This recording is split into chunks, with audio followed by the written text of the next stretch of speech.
基督教信仰是合理的信仰。大家好，我是大鸟。今天我们要谈一个问题：上帝为什么容许亚当和夏娃犯罪？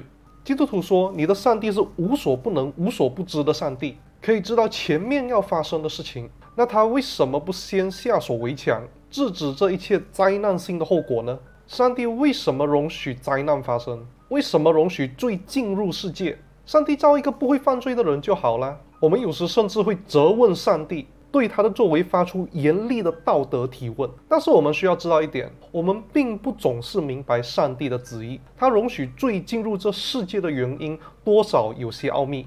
确实，上帝若保守我们，不让我们犯罪，历史的发展就会很不一样。但是很明显，上帝为我们选择了这条发展道路。正如保罗在以弗所书1章11节所写的那样，我们也在他里面得了基业。这原是那位随己意行做万事的，照着他旨意所预定的。没有一件发生的事是在上帝的计划和控制之外，所以他肯定有理由容许人类犯罪。至少我们可以证实的是，我们的罪让上帝彰显出他许多的属性。如果我们从来没有犯罪，这些属性对我们来说是隐藏起来的。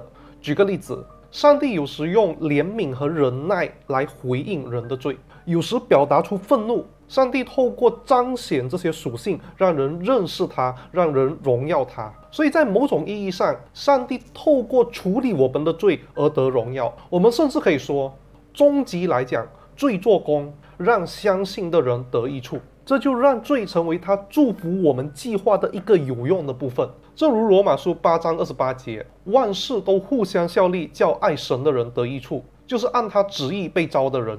上帝所做的一切都是正确和美好，他身上甚至没有一丝罪的痕迹。所以我们不能认为人的罪减损了上帝的圣洁，相反，人的罪让上帝彰显他的荣耀。通过赦免罪，上帝彰显他的怜悯和同情；通过审判罪，上帝彰显他的公义和愤怒。所有这一切都构成和彰显出上帝绝对的圣洁和良善。所以当我们思想人类和在我们身上罪的来源时，我们需要记住，罪责是完全落在人的肩上。今天就讲到这里，感谢你的收看。如果你喜欢我们的频道，你可以点赞分享。如果你还没有订阅的话，你可以点击订阅，并且打开小铃铛。我们下期见，拜拜。